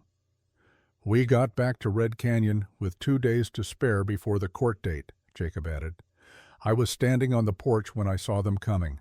A wagon full of elders, Samuel driving Naomi, riding beside a cavalry scout I didn't recognize at first. Thought I was seeing visions." "What did you do?" Jacob smiled. "I ran down to meet them like a fool. Grabbed Naomi off her horse before she'd even stopped, held her so tight she couldn't breathe. Thought I'd lost her. Thought Mallory's men had killed her, or worse. I told him I was fine," Naomi said, her hand tightening on Jacob's. "Told him about the ambush, about Sarah, about the deed, and I watched his face when he understood what we'd found." "What did he say?" "He didn't say anything," Naomi replied. "He kissed me, right there in front of Samuel and Thomas and 15 Apache elders and God and everybody. First time he'd kissed me. First time he'd shown what he felt. And that's when you knew you'd win," Jacob shook his head. "That's when I knew that even if we lost, even if Mallory took the land, I'd already won the only thing that mattered. But we still had to go to court, still had to face Mallory and his lawyers, and a system designed to erase people like Naomi and Sarah and everyone who came with us." The old man stood slowly, his joints protesting. "That trial, what happened in that courtroom in Santa Fe, that's the story for tomorrow. Right now I need sleep. So do you." The boy groaned but knew better than to argue. As he headed inside, Jacob and Naomi remained on the porch, looking out at the cottonwood tree barely visible in the starlight. "Do you ever think about it?" Naomi asked quietly. "What Sarah said about Dawn Walker's vision, all the time. Do you believe it? That she really saw us?" Jacob was quiet for a moment, considering. "I believe that sometimes the land speaks to those who listen. I believe your great-great-grandmother was one of those people. Whether she saw the future or just understood what was possible, I don't know. But she was right. We did build a bridge, and our children, our grandchildren, they're walking across it." Naomi leaned her head on his shoulder. "Tomorrow you'll tell him about the trial." "Tomorrow," Jacob agreed. "About how we stood in front of that judge and spoke truth to power. About how sometimes, just sometimes, the right words in the right moment can change everything." They sat in comfortable silence as the night deepened, two people who'd found each other across impossible distances and built a life that proved love was stronger than hate, that bridges were stronger than walls, that the land really did remember. And in the morning they would tell the rest of the story. 1919, Red Canyon Ranch, morning. The boy found his grandfather already on the porch when he came outside at dawn, coffee steaming in the cool morning air. Jacob looked tired, the kind of tired that came from sleepless nights spent remembering things best left in the past. "Couldn't sleep?" the boy asked. "Dreams," Jacob said simply. "About the trial. Still dream about it sometimes, even after 20 years. The boy settled into his chair, wrapping a blanket around his shoulders against the chill. In the distance, Naomi was already working in the garden, her movements steady and purposeful, despite her 48 years. "Tell me," the boy said. Jacob took a long sip of coffee, gathering his thoughts. The trial was set for the first week of October 1899 in Santa Fe, Judge Harrison Whitmore presiding. He was 62 years old, territorial appointment with a reputation for being hard but fair. Curtis Mallory had Vernon Blake as his lawyer, plus 2 assistants from back east. I had myself and the truth. And the elders. "And the elders," Jacob agreed. 15 Apache witnesses, Sarah with her deed and her mother's blessing, Thomas in his cavalry uniform, lending us legitimacy whether we wanted it or not. We rode into Santa Fe like a traveling show, and people stared like they'd never seen such a sight. October 1899. Santa Fe. The territorial courthouse was an adobe building 2 stories tall, with thick walls that kept it cool even in summer heat and warm in winter cold. The courtroom itself was simple. Wooden benches, a judge's bench carved from pine windows that let in harsh mountain light. Jacob stood at the defendant's table in his best shirt, the one Margaret had made him years ago, now carefully mended and pressed. Beside him sat Samuel Ironwood, who'd insisted on being there even though he had no official role. Behind them, the 15 elders sat in silent dignity, their traditional clothing a stark contrast to the suits and dresses of the townspeople who'd packed the gallery. Naomi sat in the front row directly behind Jacob, where he could feel her presence like a physical thing. Thomas sat beside her in full uniform, his sergeant's stripes visible to everyone, a silent statement that not all Apache were enemies of the government. Curtis Mallory sat across the aisle with Vernon Blake and the Eastern lawyers, looking confident and expensive. He'd barely glanced at Jacob when they entered, as if the outcome was already decided, and this was just formality. Judge Whitmore entered, and everyone stood. The judge was tall and lean, with gray hair and eyes that missed nothing. He settled into his chair, surveyed the courtroom, and frowned slightly at the unusual crowd. "This is a civil matter regarding property title," he said, his voice carrying easily through the room. "Not a social gathering. I'll have order and decorum, or I'll clear this courtroom. Is that understood?" Murmurs of agreement. "Mr. Blake, you filed the challenge. Present your case." Blake stood smoothing his expensive suit and began to speak. His voice was smooth, educated, designed to impress. "Your Honor, this is a simple matter of law. When Margaret Hartwell passed away in 1884, the property jointly owned with her husband should have been either formally transferred to him alone or reverted to her legal heirs. According to county records, neither action was taken. The title remains in question, and my client, Mr. Mallory, as a concerned citizen and adjacent landowner, has brought this matter to the court's attention for proper resolution." Blake pulled out documents, county records, showing Jacob's original filing in 1877 and the absence of any refiling after Margaret's death. "Furthermore, Your Honor, the original claim itself has irregularities. It passes through Margaret Hartwell's grandmother, one Dawn Walker, who was Apache. Apache land ownership was not recognized under territorial law in 1877. Therefore, the chain of title is broken from the start. The land should revert to the territory for proper distribution." Blake sat down, looking satisfied. It was a good argument, Jacob had to admit. Clean legal, almost impossible to counter without documentation that didn't exist. Almost. Judge Whitmore looked at Jacob. "Mr. Hartwell, you're representing yourself. Do you wish to respond?" Jacob stood slowly, his hands shaking slightly. He'd never been comfortable with public speaking, preferred to let his actions talk instead of his words. But this was different. This was fighting for everything that mattered. Your Honor, I'm not a lawyer.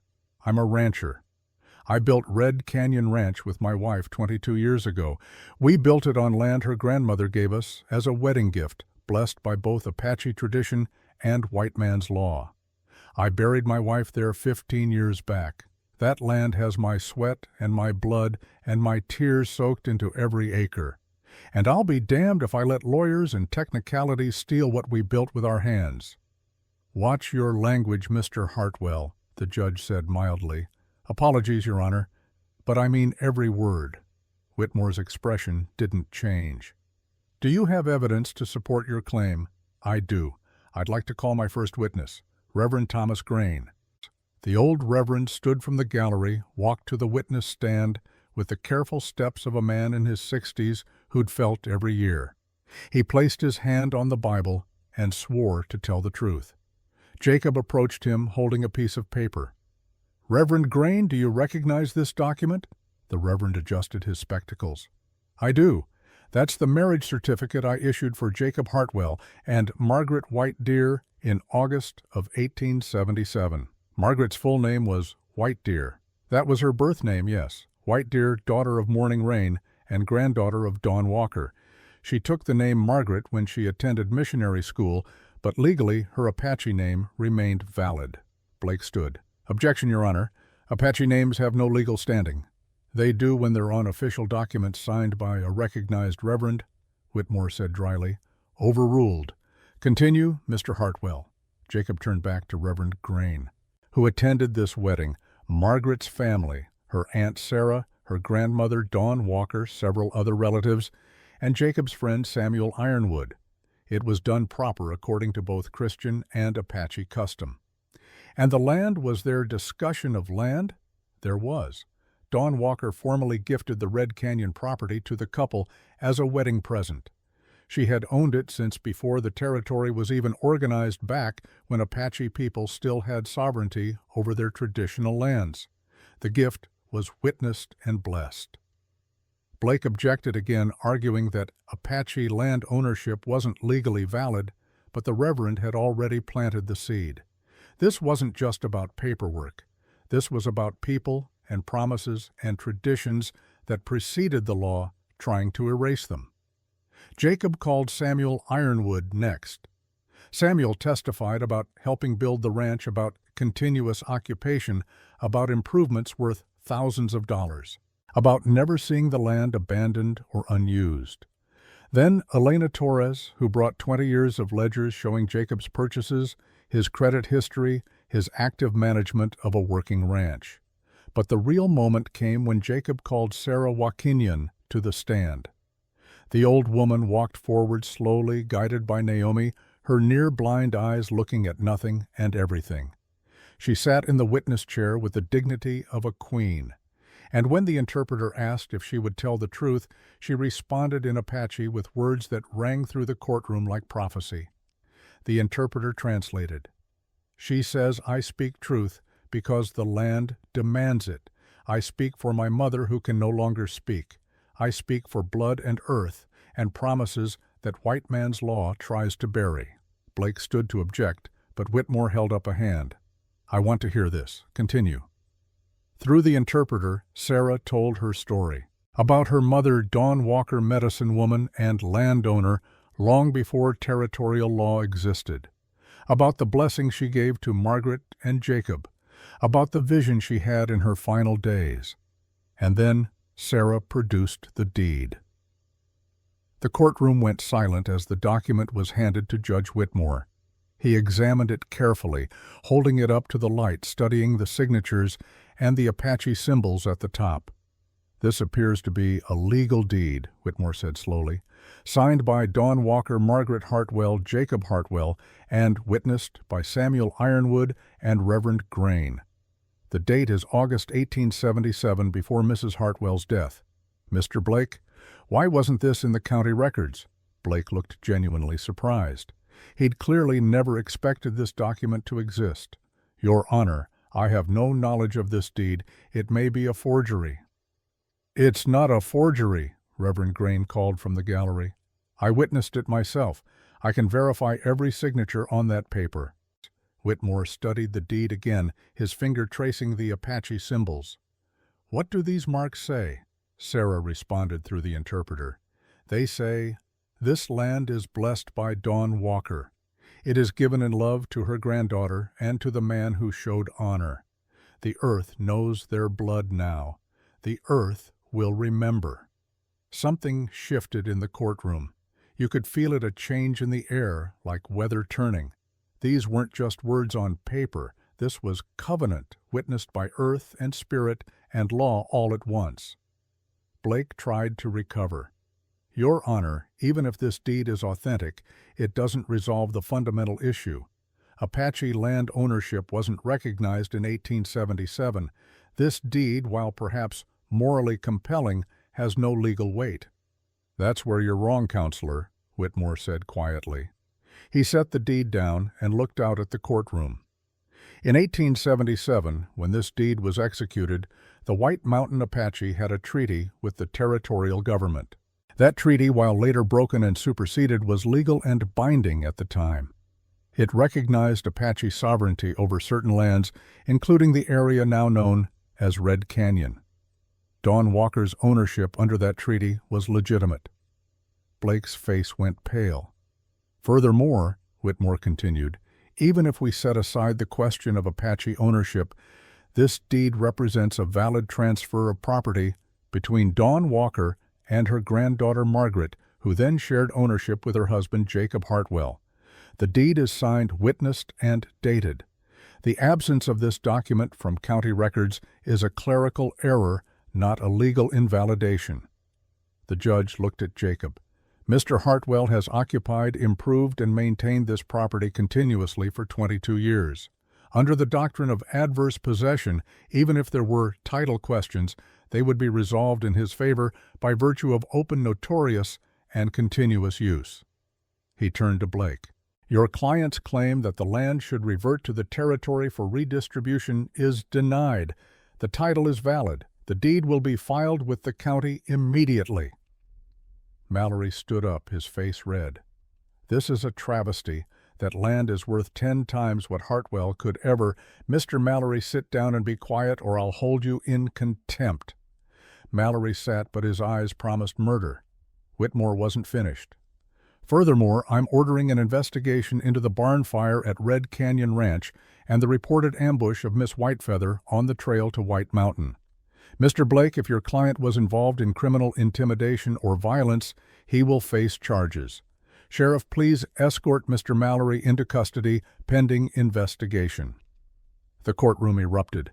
Mallory shouted protests. Blake demanded this was overreach, but Whitmore's gavel came down like thunder. "Order, this court is adjourned." Jacob stood motionless, unable to fully process what had just happened. They'd won. Not just won, but won completely, with the judge himself ordering investigations into Mallory's crimes. Naomi appeared beside him, her hand finding his. "We did it," she whispered. "You did it. You found Sarah. You brought the deed. We did it together." The elders filed past each one, touching Jacob's shoulder or nodding their respect. Sarah paused, her blind eyes somehow finding his face. "My mother's vision was true," she said through the interpreter. "The land remembers, and now white man's law remembers too." Outside the courthouse, a crowd had gathered. Some angry, some supportive, most just curious. Thomas stood in his cavalry uniform, a visible reminder that not all Apache were enemies, that some served in the very government trying to erase them. A reporter from the Santa Fe newspaper pushed forward. "Mr. Hartwell, what do you want people to know about this case?" Jacob looked at Naomi, at Sarah, at the 15 elders who'd traveled so far to speak truth. "I want people to know that this land doesn't belong to any one person or any one people. It belongs to those who love it enough to fight for it. My wife was Apache. Her grandmother was Apache. That doesn't make the land less American. It makes it more American. Because America is supposed to be about people from different worlds coming together and building something new. And Miss Whitefeather. What's her role in all this?" Jacob took Naomi's hand openly in front of everyone. She's the woman I'm going to marry, if she'll have me." Naomi looked at him, surprise and joy warring on her face. "Are you asking?" "I am." "Then I'm saying yes."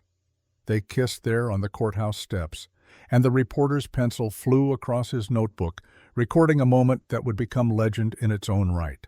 The hermit of Red Canyon and the Apache healer, the flood that brought them together twice, the land that remembered. 1919. The porch. "You married her right there?" the boy asked. 3 weeks later, Jacob said. "Right under the cottonwood where Margaret was buried. Reverend Grain performed the ceremony. Samuel stood up with me. Thomas gave Naomi away. The 15 elders attended, along with Elena Torres and half of Copper Springs, including some folks who'd been against us at the start but came around after the trial." "What about Mallory?" "Served 2 years in territorial prison for arson and attempted intimidation. Lost everything when the railroad went a different route, entirely nowhere near Red Canyon. Vernon Blake left the territory. Last I heard, he was practicing law in California. Sheriff Cole retired in 1902, couldn't look himself in the mirror after letting Mallory get away with so much for so long. Reverend Grain kept marrying couples, Apache and white, until he passed in 1905. Elena Torres ran her store another 15 years, became the keeper of our story, told it to anyone who'd listen." The boy nodded, satisfied. "And the land," Jacob smiled, looking out at the ranch that spread before them. "We built on it. Your grandmother planted orchards, started a school for Apache and white children together, taught medicine to anyone who wanted to learn. We had 3 children, your mother being the oldest. They married, had children of their own. Now we've got grandchildren and great-grandchildren, and every one of them knows the story of how this place came to be." Naomi emerged from the house, wiping her hands on her apron. "Are you filling that boy's head with stories again? Just telling him the truth. The truth has a way of sounding like stories when you've lived long enough." She sat down beside Jacob, and the boy watched his grandparents, seeing them not just as the old people who raised vegetables and told tales, but as the young people they'd been. Jacob, at 45, pulling a woman from 20 years of searching into his arms. Naomi, at 28, riding alone through dangerous country to save a man's land claim. Heroes, he realized. Not the kind in books who fought dragons and rescued princesses. The real kind who fought injustice and prejudice and their own fears, who built bridges instead of walls, who proved that love was stronger than hate. "The land remembers," the boy said softly, repeating Sarah's words. "It does," Jacob agreed. "Every promise kept, every seed planted, every child born here. This earth is soaked with stories, our story, and someday yours." The sun climbed higher in the autumn sky. In the distance, children's voices carried from the school Naomi had built. A mix of Apache and English, of old ways and new. The orchards were heavy with fruit. The fences were straight and strong. Above the graves, the old tree stood unchanged, its roots holding centuries of memory.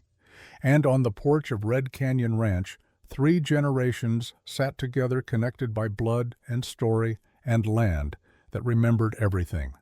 The land that had known flood and fire, hate and love loss and redemption. The land that had brought a man and a woman together across impossible distance twice. The land that would stand long after they were all gone, holding their stories in soil and stone, and the roots of trees that would shade children not yet born. The land that, as Dawn Walker had prophesied 60 years before, she was proven right, knew their blood now, and would remember. Always. Epilogue. The reporter's story ran in the Santa Fe newspaper the next week, picked up by papers across the territory. It told of an Apache healer who'd searched 20 years to repay a debt of a hermit rancher who'd found love again, of a trial that challenged the very notion of who could own land and who belonged on it. Some people read it and saw a threat to the natural order. Others read it and saw hope. But Jacob and Naomi didn't read it at all.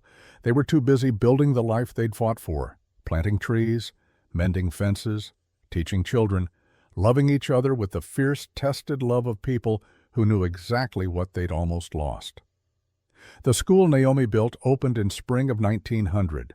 6 Apache children, 4 white children learning together in a building Jacob constructed from timber cut on their own land. By 1905, there were 20 students. By 1910, 40. The orchards came next. Apple trees first, then peach, then pear. Naomi grafted them herself, using techniques her grandmother had taught her, mixing old Apache knowledge with new farming methods. Within 5 years, Red Canyon Ranch was known throughout the territory not just for cattle, but for fruit that tasted like hope. On quiet evenings, they would sit under the cottonwood tree and Jacob would talk to Margaret's grave, telling her about Naomi, about the life they were building, about how her blessing had made all of it possible. And sometimes, when the wind moved through the branches just right, it almost seemed like she was answering, telling him she was proud, telling him she'd known even in her final days that the right person would come, that the land would remember, that love in the end was the only thing strong enough to bridge any divide. 20 years later, when Jacob was 65 and Naomi was 48, they would sit on that same porch and tell their grandson this story, and he would carry it forward, telling it to his own children, who would tell it to theirs. The story of the flood that saved a child, the promise that brought her back, the land that remembered, and the love that proved once and for all that some things are worth fighting for, no matter the cost, no matter the odds. Some things, like the land itself, endure. The end.